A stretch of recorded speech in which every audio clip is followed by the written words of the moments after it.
सूरज की पहली किरण जैसे ही धनपुर गांव की छोटी सी नहर पर गिरी, हवा में रुई की तरह उड़ते धूल के कणों के साथ एक आवाज गूंजी, छपाक छपाक। ये आवाज थी गांव के धोबी प्रताप की, जो नहर के किनारे कपड़ों को पटक पटक कर धो रहा था। उसके हाथों की त्वचा सूखकर फटी हुई थी, लेकिन चेहरा एक अलग ही ताजगी से भरा हुआ था।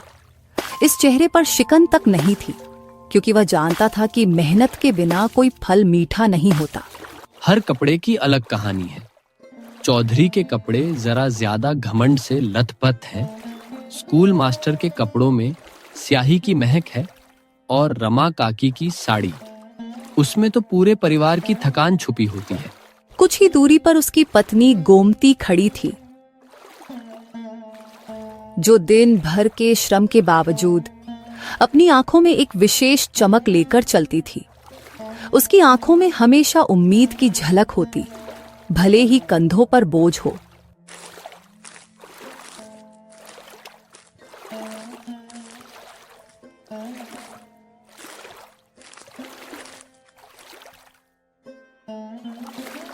ये जी अकेले क्या बरबरा रहे हो? आप जरूर थक गए हो। जब भी थकान होती है आप ऐसे ही अपने आप से बात करते रहते हो। आप ऊपर आइए, बाकी के कपड़े मैं धो देती हूँ।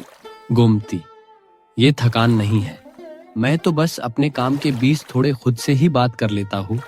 इससे मेरे मन को अच्छा लगता है। प्रताप की बातें सुन के गोमती थोड़ा मुस्कुराते हुए चुप हो गई। तभी प्रताप ने गोमती से उनके एक लौटा बेटा विक्रम के बारे में पूछा। अरे गोमती, हमारा बेटा विद्यालय गया कि नहीं, या अभी तक उठा ही नहीं? वो इतनी देर तक नहीं सोता। वो भी आपके जैसा मेहनती है, आपको तो पता ही है। मैंने तो उसको विद्यालय जाने के लिए तैयार कर दिया था। तैयार करने के बाद मैं आपकी मदद करने चली आई।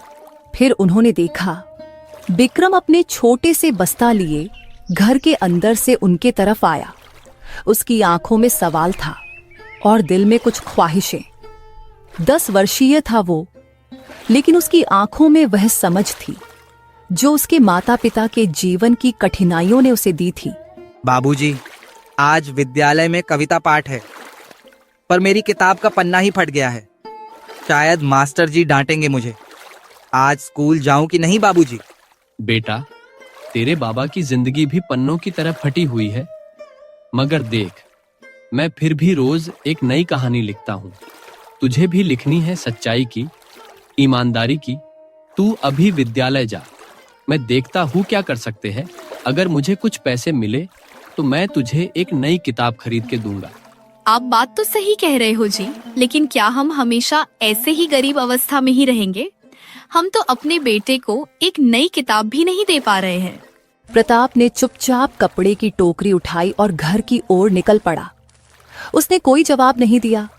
बस उसे लगा कि इस घर की तकलीफें उसी के कंधे पर हैं। अगर वह सच्चाई और मेहनत से आगे बढ़ेगा तो एक दिन वह अपने परिवार को हर दर्द से मुक्ति दिला सकता है। गांव में सभी जानते थे कि प्रताप अपनी ईमानदारी और मेहनत से कमाता है। वह कभी किसी से कुछ नहीं मांगता। उसकी मेहनत ही उसकी पहचान थी। एक दिन ये मेहनत उसे जरूर किसी बड़ी मंजिल तक पहुंचाएगी। कुछ ही दूरी पर उसकी नजरें गांव के 2 बिगड़ैल लड़कों पर पड़ी, मंगतू और शिवरा, जो उसे देखकर मजाक उड़ा रहे थे। अबे देखो तो जरा, ये हमारे गांव का कपड़ों का रक्षक आ रहा है। देखो तो कैसे कपड़ों का राजा बन के घूम रहा है। हाँ, राजा नहीं, शायद किसी बड़े घर का नौकर बन जाए, वही इसके लायक है। प्रताप ने उनकी बातें अनसुनी कर दी। उसकी चुप्पी ने उन लड़कों का मजाक बनाना और भी तेज कर दिया, लेकिन प्रताप को इससे कोई फर्क नहीं पड़ा। वह जानता था कि उसका मार्ग सच्चाई का है, और जो किसी के मार्ग में रुकावट डालते हैं उनका खुद का रास्ता हमेशा अवरुद्ध रहता है। शाम होने से पहले ही प्रताप सेठ हरनाम के घर पहुंचा। कपड़ों की पोटली जमीन पर रखी और दरवाजे में दस्तक दी। कुछ ही देर में सेठ जी बाहर आए। कहाँ मर गया था? इतनी देर क्यों लगा दी? तू क्या खुद को राजा समझता है? जो इतनी आराम से आया है, ये ही चलता रहा तो तुझे कपड़े देना बंद कर दूंगा। सेठ जी, कपड़े ठीक से सूख नहीं पाए थे, सोचा अधगिले कपड़े आपके हाथ ना दूं, इसलिए देर से आया। अच्छा, ऐसा है तो ये क्या है? ये कपड़े तो अब भी बदबू दे रहा है। जरूर तूने कपड़े धोने में गड़बड़ की है और तूने साबुन बचाने के लिए भी ऐसा किया होगा, है ना? आप चाहें तो दोबारा धो दूं सेठ जी, पर मैं कभी ईमानदारी नहीं बचाता। मैंने पूरी ईमानदारी से काम किया था। मौसम फीका था, इसलिए कपड़े सूखने में समय लगा और इसी कारण कपड़े बदबू दे रहे हैं। वहीं पर खड़ी थी सेठ की बेटी सरिता। शहर से लौटी थी, शिक्षित थी और नजरिया बिल्कुल अलग। पिताजी, प्रताप जी को देखिए, इनके पास ना धन है ना ओहदा, फिर भी जितनी गरिमा इन्होंने दिखाई है वैसी तो आप में भी नहीं। आप क्यों इनको खरी खोटी सुना रहे हो? तू भी अब इसका पक्ष लेगी? तू कुछ नहीं जानती गांव के लोगों के बारे में। ये आदमी कुछ नहीं कर सकता, सिर्फ कपड़े धोने का काम जानता है और उसमें भी बेकार ही काम करता है। तो क्या हुआ? ये अपना काम पूरी ईमानदारी से करने का प्रयास तो करता है ना, और किसी की मेहनत का ऐसे मजाक बनाना नहीं चाहिए पिताजी। प्रताप सरिता की आंखों में आश्चर्य से देख रहा था। उसने पहली बार किसी अमीर की बेटी को अपने लिए इस तरह बोलते देखा था। उसने बिना कुछ कहे कपड़े उठा लिए और वहां से निकल आया।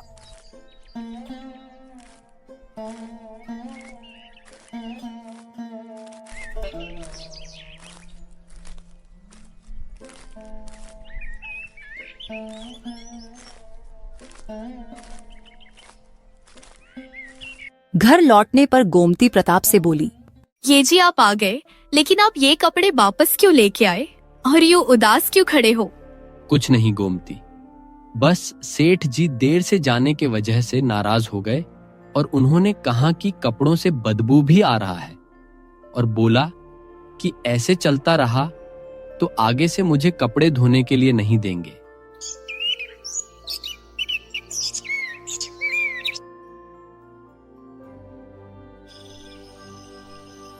रात को प्रताप आंगन में जाकर आसमान देखने लगा।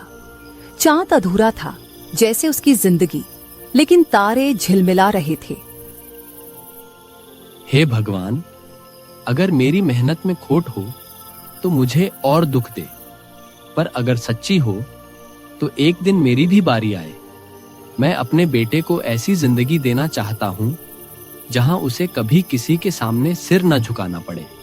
हवा में एक मीठी सरसराहट हुई, जैसे ब्रह्मांड ने उसकी बात सुन ली हो।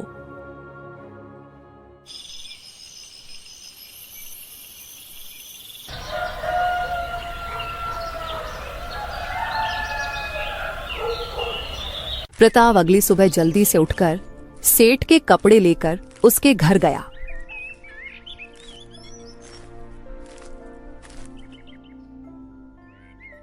सेठ जी, आज मैं आपके कपड़े सूखा कर लाया हूं और इसमें कोई बदबू भी नहीं आ रहा है। ठीक है, आज कपड़े ठीक लग रहे हैं, लेकिन आइंदा से कपड़े लाने में देरी मत करना, नहीं तो अगली बार से तुझे कपड़े नहीं मिलेंगे। ठीक है सेठ जी, आगे से ध्यान रखूंगा। और हाँ सेठ जी, आज कुछ धोने को कपड़े हैं क्या आपके पास? आज नहीं है, तू बाद में आना, जब होगा मैं तुझे बोल दूंगा। सेठ से ये सुनने के बाद प्रताप भारी मन से घर की ओर निकला और रास्ते में और भी 2-3 घरों में कपड़ों के लिए पूछा, लेकिन कहीं से उसको आज कुछ नहीं मिला। प्रताप खाली हाथ घर लौटा।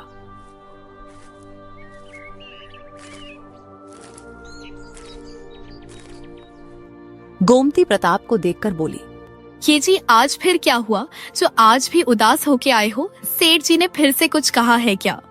ऐसा कुछ नहीं है गोमती, तुम तो जानती ही हो हमारे हालत कैसे है, और इस हालत में अगर काम नहीं मिले तो जिंदगी और भी मुश्किल हो जाती है।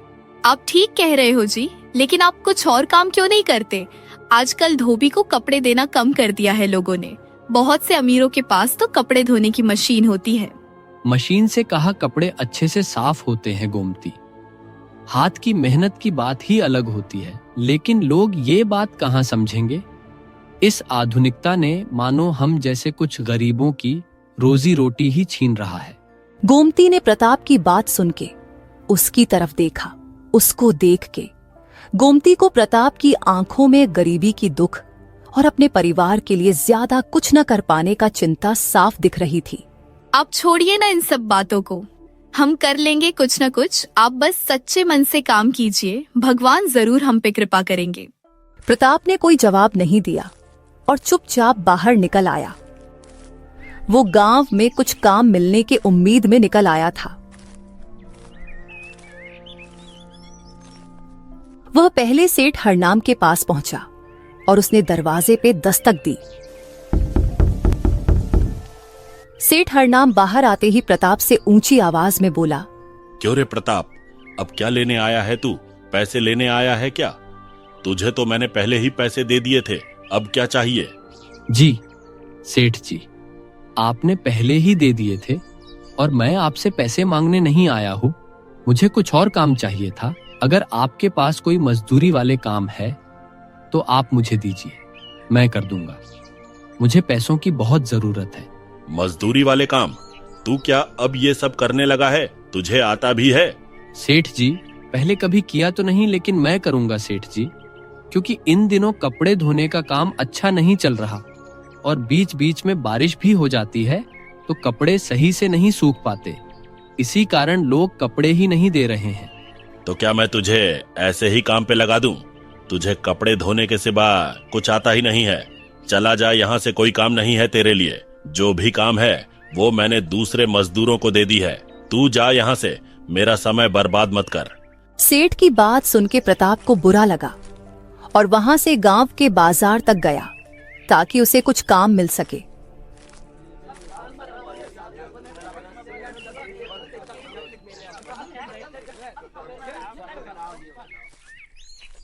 बाजार जाके उसने एक दुकानदार से काम मांगा। अरे भाई, मेरे लायक कुछ काम है क्या? मुझे काम की बहुत जरूरत है भाई। अरे प्रताप, तू काम मांगने आया है? अरे भाई, धोबी का काम छोड़ दिया क्या, या फिर उस काम से मन ऊब गया तेरा? नहीं भाई, इन दिनों कुछ काम नहीं मिल रहा है, बस इसीलिए तुम्हारे पास काम मांगने आया हूँ। ओह अच्छा, लेकिन भाई मेरे पास तो ऐसा कुछ काम नहीं है। तू सेठ हरनाम के पास जाना, उनके पास तो काम होते हैं। और वैसे भी तू तो कपड़े के लिए उनके घर आता जाता ही रहता है, तुझे तो कुछ काम दे ही देगा। प्रताप ये सुन के दुखी स्वर में बोला, अरे भाई, गया था लेकिन कुछ नहीं मिला। वो तो बड़ा सेठ है, उनके उधर काम करने वालों की कमी नहीं है। भला मुझे क्यों ही कुछ काम देंगे? छोड़ो भाई, मैं दूसरों से पूछता हूँ। ये बोल के प्रताप और भी कई लोगों से काम के लिए पूछता है, लेकिन उसे कहीं कुछ काम नहीं मिलता। प्रताप थक हार के घर की ओर निकला।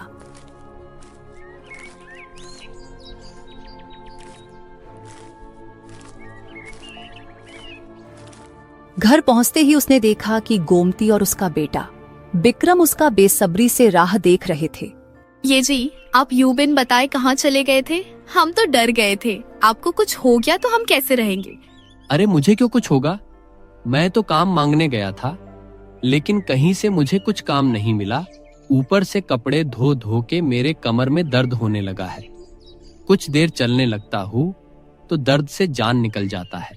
बाबूजी, आप कपड़े धोना छोड़ दीजिए। माँ और मैं कुछ न कुछ करके घर चलाएंगे। जब तक आपके कमर का दर्द ठीक नहीं होता, आप आराम कीजिए। नहीं बेटा, तेरा ये पढ़ने लिखने का समय है। तू अच्छे से पढ़ाई कर और कुछ काबिल बन, मेरा यही मनोकामना है। बाबूजी, मैं तो बड़े होकर कृषि वैज्ञानिक बनना चाहता हूँ और गांव के सब किसानों की मदद करना चाहता हूँ। लेकिन बाबूजी, मैं आपको ऐसे मुश्किल में भी नहीं देख पा रहा। मुझे बहुत बुरा लगता है। हाँ बेटा, तू बनना और नाम ऊंचा करना। तुझे ये सब चिंता करने की जरूरत नहीं। तेरे बाबूजी और मैं सब कुछ संभाल लेंगे। अभी तू जा, रसोई में खाना रखा है। तू अभी विद्यालय से आया है, जाके कुछ खा ले। विक्रम के अंदर जाने के बाद गोमती प्रताप से पूछती है, ये जी, विक्रम अंदर चला गया है। अभी आप मुझे खुल के बताओ, क्यों इतना परेशान हो इन दिनों? क्या बताऊं गोमती, दिन व दिन काम कम मिलने लगे हैं। मैं तो कोई दूसरा काम भी नहीं जानता। ऊपर से अपने बेटे की भविष्य का भी जिम्मेदारी है। लेकिन उसके लिए अच्छे से पैसे ही नहीं जुटा पाता। जैसे तैसे तो दिन का गुजारा निकाल लेता हूँ, और तो और धोबी के काम में भी इतनी मेहनत करनी पड़ती है कि क्या बताओ। गिले कपड़ों की बोझ उठाना बहुत मुश्किल हो गया मेरे लिए। शरीर में अब पहले जैसे ताकत भी नहीं बची है। आप इतना परेशान मत होइए। आपको परेशान देख के बेचारा विक्रम टूट जाता है। हम लोग तो मेहनत कर ही रहे हैं, थोड़ी सी और कर लेंगे, कभी तो हमारा भी दिन आएगा। अच्छे दिन आएंगे, लेकिन कब गोमती? इतने वर्षों से तो वही उम्मीद पे हो, लेकिन कभी कुछ अच्छा होता ही नहीं। मुझे कितना कुछ करना है। ये जो घर है उसकी भी मरम्मत करनी है, तुम लोगों को अच्छे कपड़े, अच्छे भोजन खिलाना है, लेकिन ये सब मुझसे नहीं हो पा रहा है। सब हो जाएगा, आप हौसला रखिए। इन दिनों बारिश का मौसम है। बारिश के मौसम में सबके घरों में थोड़ी बहुत तंगी आता ही है। हाँ, ये बारिश का मौसम किसी के लिए अच्छा तो किसी के लिए बुरा है। बारिश के वजह से गांव के किसान भाई खुश हैं, लेकिन मेरा काम तो बुरा ही चल रहा है। यही सब रोज की दिक्कतों की बात करने के बाद दोनों थोड़े भावुक होते हैं और फिर गोमती उसी उदासी से रसोई में चली जाती है और प्रताप भी घर के कुछ काम करने में व्यस्त हो जाता है।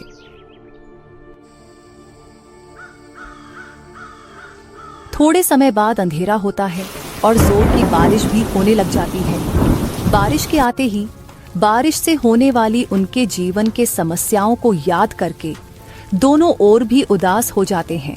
ये जी, आज फिर से बारिश हो गई। उन दिनों तो हल्की हल्की बारिश थी और आसमान में काले बादल थे, लेकिन आज तो जोरों की बारिश होने लगी है। अगर ऐसे ही बारिश होती रही तो हमारा गुजारा मुश्किल हो जाएगा जी।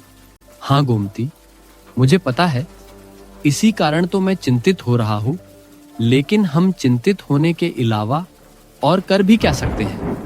ये सब तो भगवान के ऊपर है। यही सब सोच के दोनों परेशान हो जाते, लेकिन अपने बेटे से ये चिंता छुपाते हुए जैसे तैसे तीनों रात का खाना खा के सोने जाते हैं।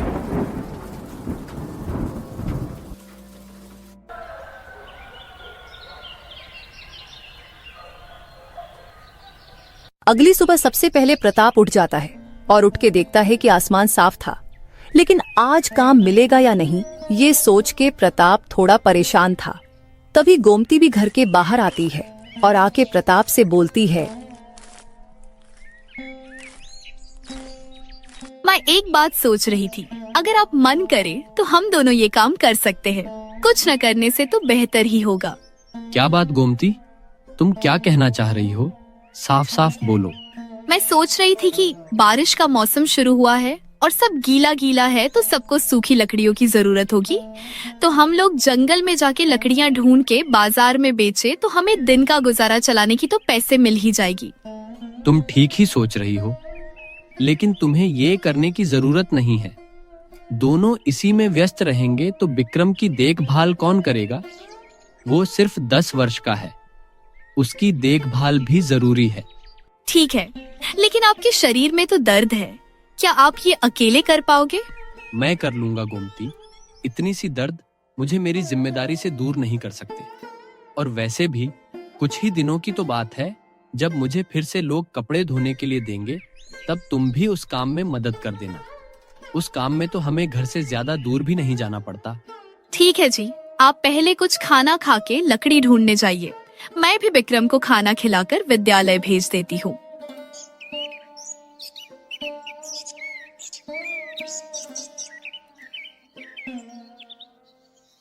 थोड़े समय बाद प्रताप लकड़ियां ढूंढने जंगल की ओर निकल पड़ा।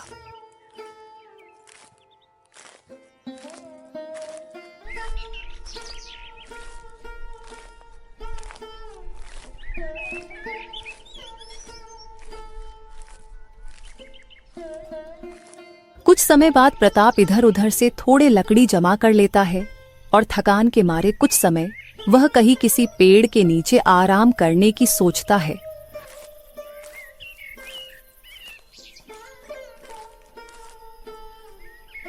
थोड़े आगे जाने के बाद उसने देखा कि एक साधु महाराज पेड़ के नीचे ध्यान लगा रहे थे।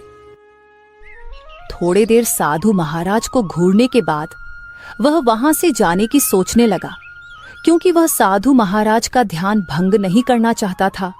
लेकिन जब वह वहां से जाने लगता है, तभी साधु महाराज उसको पुकारते हुए बोले, बेटा, शायद तुम बहुत थक गए हो, आओ थोड़ा विश्राम कर लो यहाँ पर। साधु महाराज की बात सुन के प्रताप रुक गया और पलट के साधु महाराज के तरफ हैरानी से देखने लगा और उनसे पूछा, प्रणाम स्वामी जी। स्वामी, आपको कैसे पता लगा कि मैं बहुत थका हुआ हूँ और आराम करना चाहता हूँ? बेटा, मैंने तो बस अनुमान लगाया था, बाकी सब कुछ तो प्रभु ही जानते हैं। आओ तुम यहाँ थोड़ा विश्राम कर लो। साधु महाराज की बात का सम्मान रख के प्रताप उनके सामने बैठ गया। स्वामी, आप क्या रोज यहाँ पर तप करते हैं?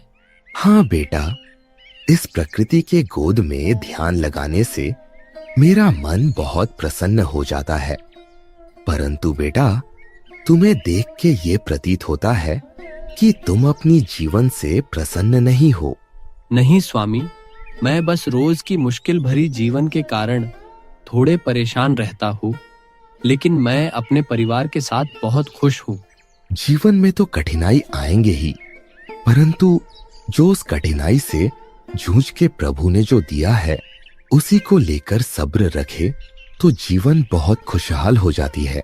प्रताप को साधु महाराज की बातें कुछ ठीक समझ नहीं आई और कुछ समय साधु महाराज के साथ व्यतीत करने के बाद वो उनसे विदा लेके घर की ओर निकल गया। साधु महाराज उसको जाते देख एक रहस्यमयी हंसी के साथ देखने लगे।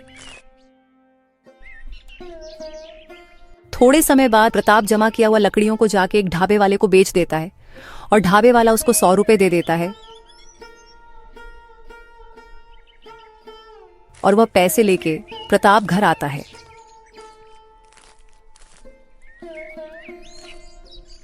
घर आके वो गोमती के पास जाता है जो रसोई में दोपहर का खाना बना रही थी।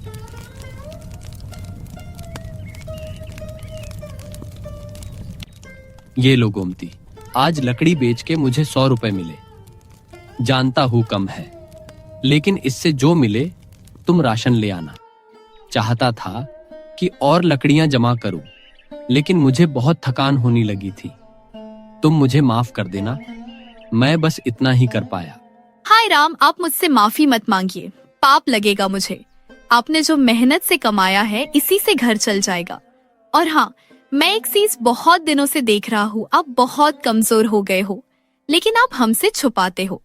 मुझे पता है शायद ये सब खाने की कमी की वजह से हो रहा है, क्योंकि आप अपने पेट काट के हमारे लिए बचाते हैं। ऐसी बात नहीं है गोमती, मैं कमजोर नहीं हूँ, बस धीरे धीरे उम्र भी तो बढ़ रहा है ना, ये उसी के कारण हुआ है। और हाँ, माँ बाप अपने बच्चे के लिए कुछ भी कर सकते हैं, इसीलिए तो खुद का पेट काट के अपने बेटे का पालन पोषण कर रहा हूँ, ताकि उसकी जीवन भी मेरी तरह ना हो। ये बातें चल ही रही थी कि तभी विक्रम भी विद्यालय से आ जाता है।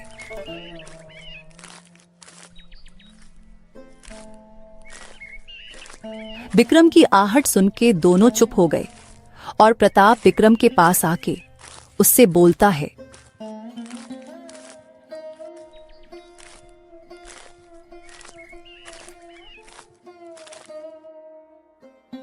बेटा, तू मुझसे नाराज तो नहीं है ना, क्योंकि मैं तुझे अभी तक एक नई किताब भी नहीं दिला पाया। तुझे भी तो नई किताब, नई खिलौने, नई कपड़े चाहिए होंगे ना? नहीं बाबूजी, आप परेशान मत हो, मुझे ये सब नहीं चाहिए। मैं तो माँ और आपके चेहरे पर हंसी देखना चाहता हूँ। उस दिन तो मैं किताब के फटने से मास्टर जी डांट लगाएंगे, इसलिए मैं आपसे किताब के लिए बोल रहा था, लेकिन मुझे मास्टर जी ने कुछ नहीं कहा, इसलिए मुझे अब किसी चीज की जरूरत नहीं है। विक्रम की बातें सुन के प्रताप भावुक हो गया, लेकिन उसने अपनी भावनाओं को रोकते हुए अपनी आंसू निकलने नहीं दी। कुछ देर बाद तीनों दोपहर का खाना खाते हैं और खाना खाकर विक्रम अपने गांव के दोस्तों के साथ खेलने के लिए निकल जाता है।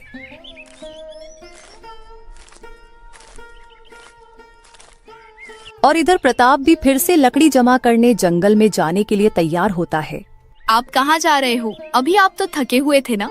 गोमती, मैं थोड़े लकड़ी और जमा कर लेता हूँ, थोड़े और पैसे आएंगे तो विक्रम को कुछ दिला पाऊंगा। तुम जानती हो कितना समझदार हो गया हमारा बेटा। वो ऐसी किसी भी चीज की ख्वाहिश नहीं रखता जो हम उसे नहीं दिला पाएंगे। हाँ, आप सही कह रहे हो। वो बहुत समझदार लड़का है हमारा। हमारी दुख को समझने की सूझबूझ है अभी से। लेकिन आप ऐसे ही भावनाओं में बहके जंगल में मत जाइए। आसमान में बादल छाया हुआ है। अगर बारिश हो गई तो आप भीग जाओगे। कुछ नहीं होगा, मैं जल्दी आ जाऊंगा, तुम चिंता मत करो। ये बोल के प्रताप जंगल की ओर निकल जाता है।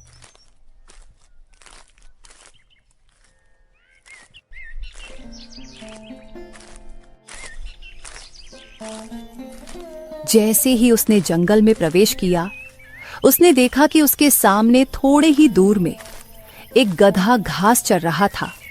उसने गधे को देख इधर उधर देखा। शायद किसी चरवाहे का हो जो यहाँ घास चरने छोड़ गया है। अरे ये गधा यहाँ पे कौन छोड़ गया?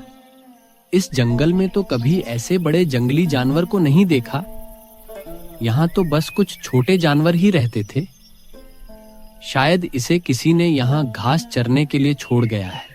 ये सोचने के बाद प्रताप उसे अनदेखा कर जंगल में इधर उधर से लकड़ियां बटोरने लगा। कुछ लकड़ियां बटोरने के बाद जब वो घर जाने को आया तो उसने देखा कि वो गधा अभी भी उसी जंगल में है।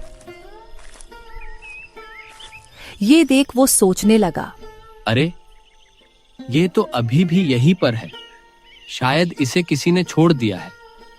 मुझे इसे यहाँ से ले जाना होगा, नहीं तो ये इस जंगल में रात नहीं बिता पाएगा।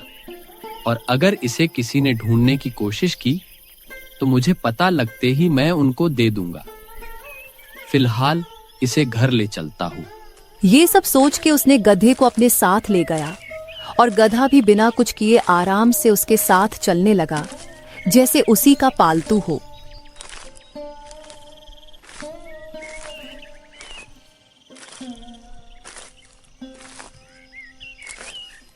सूरज ढलने लगा था, अंधेरा होने वाली थी। प्रताप लकड़ी और गधे को लेके घर आया। प्रताप को गधे के साथ देख गोमती और विक्रम की आंखों में सवालों की लहर दौड़ गई। ये जी, ये कहाँ मिला आपको? किसका गधा लेके आए हैं आप? अरे ये मैं किसी का गधा उठाकर नहीं लाया हूँ। ये मुझे जंगल में मिला है और मुझे लगा ये किसी का हुआ तो ढूंढने आएगा और तब हम इसे दे देंगे।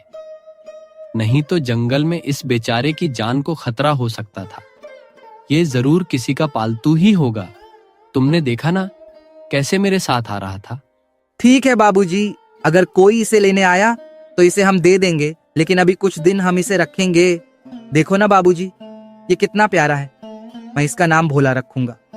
विक्रम का खुशी का ठिकाना नहीं था। विक्रम की खुशी देख प्रताप और गोमती भी खुश हो गए और गधे को अपने पास ही रखने का निर्णय लिया। यही कुछ दिनों तक पूरा परिवार गधे का बहुत ध्यान रखने लग गए।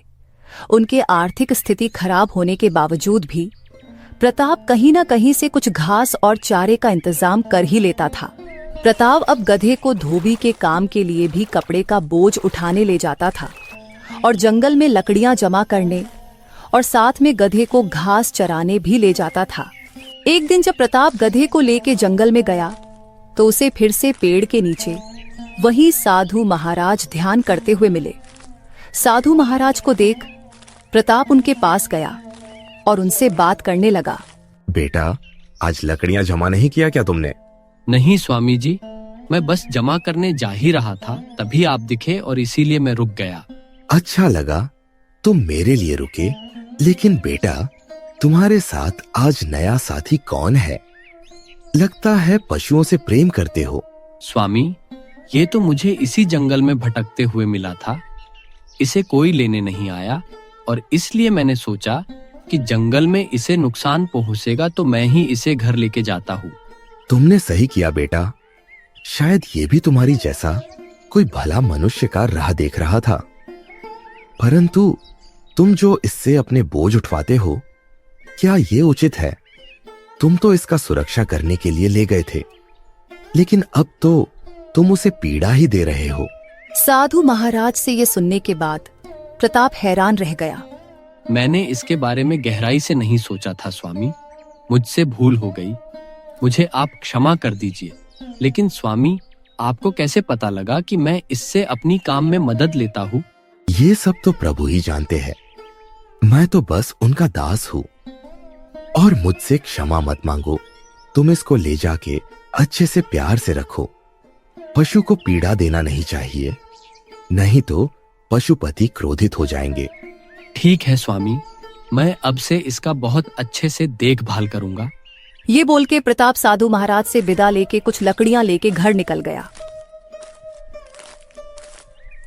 जब प्रताप घर आया तो गोमती उसे देख पूछती है, ये जी, आपने भोला के रहते हुए सारी लकड़ियों की भार अपने सर क्यों उठा रखी है?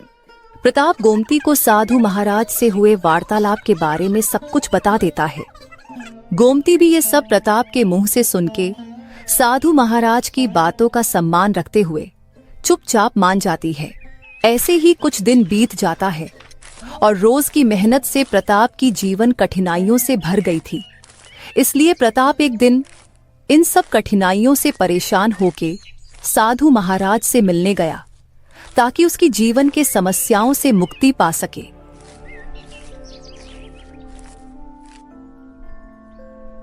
बेटा, बहुत दुर्बल प्रतीत हो रहे हो। मानसिक रूप से बहुत चिंतित भी लग रहे हो। कुछ परेशानी है क्या बेटा? इसी कारण आपसे मिलने आया हूँ ताकि आप मुझे सही मार्ग दिखा सके।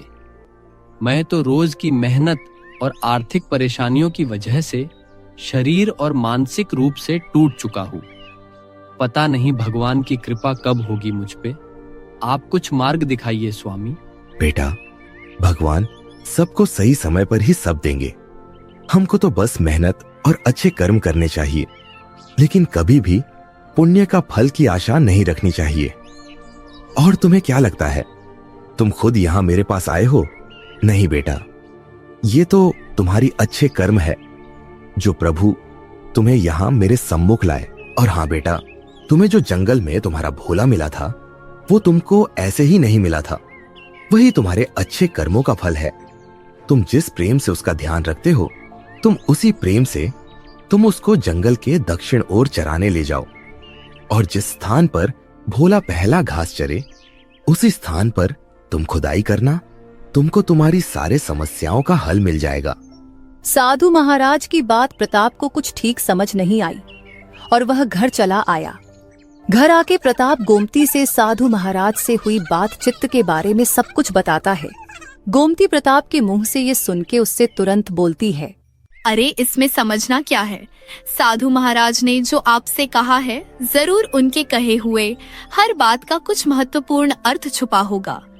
आप जल्दी से उनके कहे मुताबिक वहां जाइए। प्रताप गोमती के समझाने पर साधु महाराज के कहे मुताबिक भोला को अपने साथ लेकर जंगल के दक्षिण ओर निकलता है। जंगल पहुंचते ही कुछ देर बाद भोला थोड़े दूर कुछ चट्टान के बीच घास चढ़ने लगता है और प्रताप ये देख वहीं पर अपनी कुदाल से मिट्टी खोदने लगता है। और थोड़ी ही देर बाद खुदाई के जगह से आश्चर्यजनक से सोने के सिक्कों से भरा एक घड़ा निकला। उसे देख प्रताप की आंखें फटी की फटी रह गई। वो इसे देख सही से सोच ही नहीं पा रहा था। उसकी आंखों में खुशी के आंसू थे। उसको ऐसा लग रहा था मानो उसको अपनी पूरी जिंदगी की मेहनत का फल मिल गया हो। प्रताप वह सब धन लेके घर की ओर आता है और जंगल के रास्ते में वह साधु महाराज को धन्यवाद करने के लिए उनको ढूंढने लगता है, लेकिन उसे वे कहीं नहीं मिलते, मानो कहीं वे चमत्कारी रूप से गायब हो गए हों। उसने मन ही मन सोचा कि शायद भगवान ने ही उसकी मदद के लिए उनको धरती पर भेजा था और अपनी परिवार को सोने से भरा घड़ा दिखाकर उसके साथ जो जो हुआ सब कुछ बताया। और ये सब सुनने के बाद पूरा परिवार खुश हो गया और प्रताप भी मन ही मन इस धन को आने वाले दिनों में सदुपयोग करके अपने जीवन को सुधारने की सोचने लगा और भगवान को मन ही मन शुक्रिया किया, क्योंकि अब प्रताप और उसकी परिवार के सब परेशानी खत्म होने वाली थी।